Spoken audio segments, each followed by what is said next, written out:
Hello viewers, welcome to this session. I am going to talk about the justification of the title A Tale of a Tub by Jonathan Swift.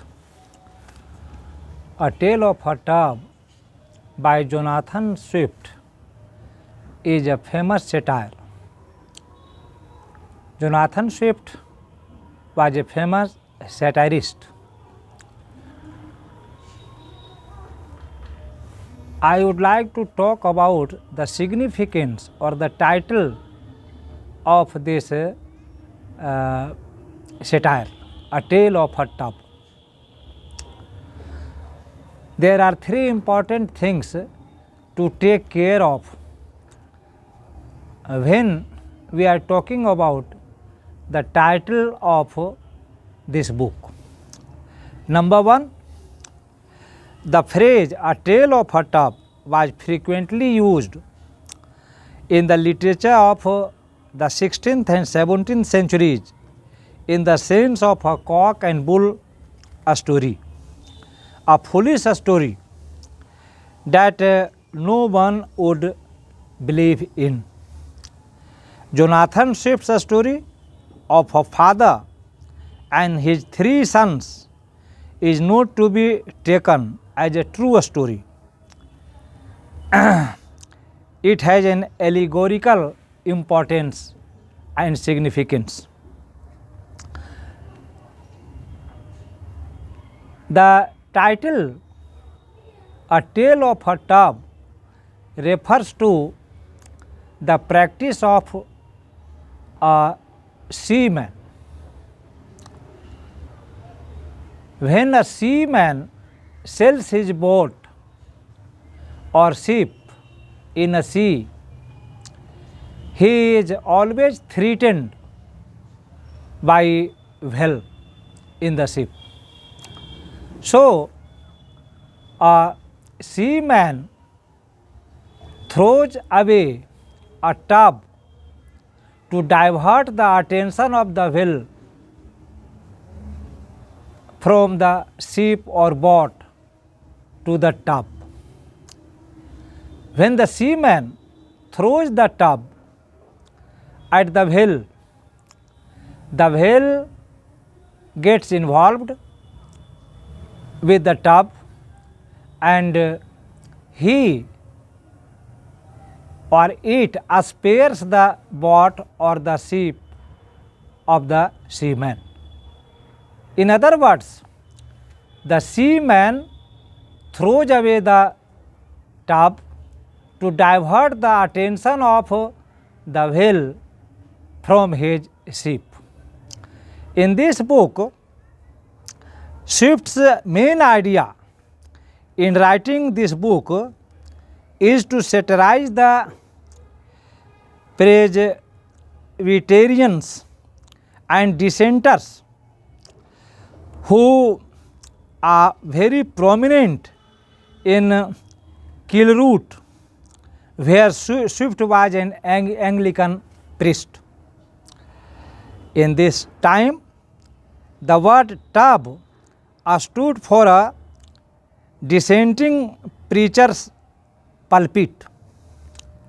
So, A Tale of a Tub was to be a story describing the absurdities of the dissenters' preachings and practices. The third important thing is that Swift also took an idea from the practice of seamen in dealing with whales. As he says, seamen have a custom when they meet a whale to fling him out an empty tub by way of amusement to divert him from laying violent hands upon the ship. The ship in the case was the state and the established Church of England.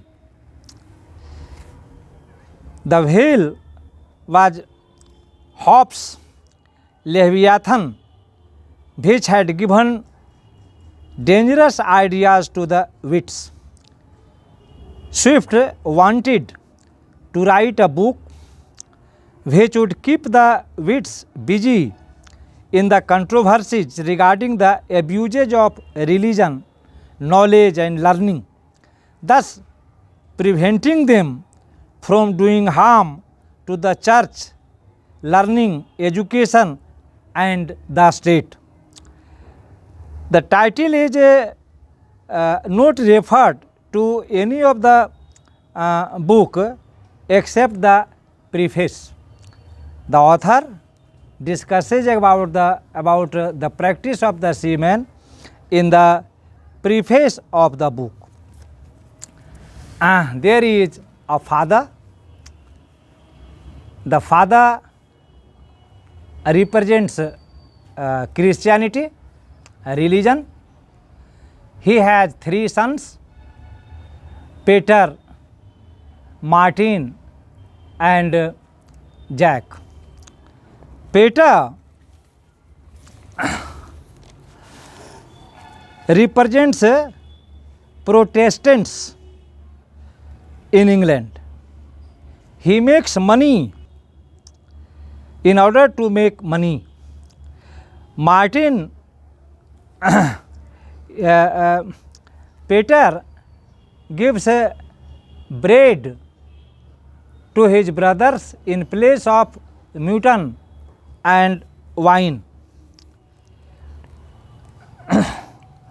Martin stands for Church of England. He stands for reforms of Church of England. Jack stands for dissenters. He goes mad.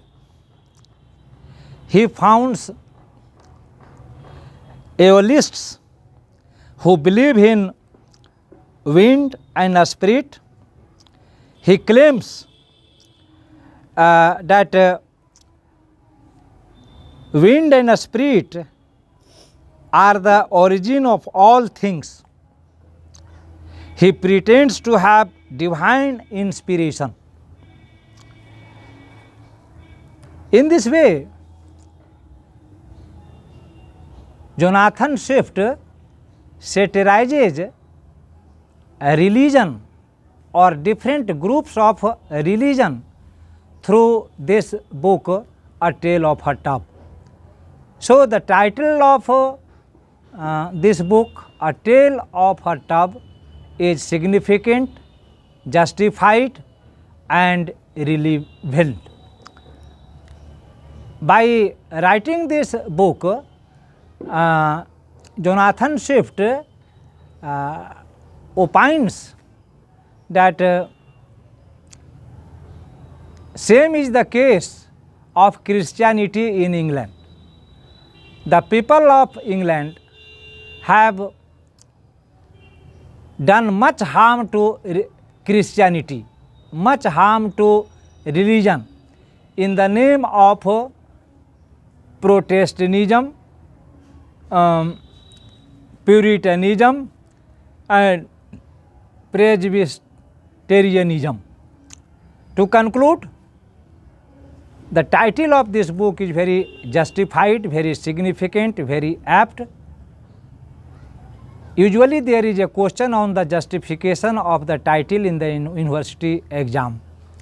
I think the students must have grasped and understood the justification of the title, A Tale of a Tub. Thanks a lot.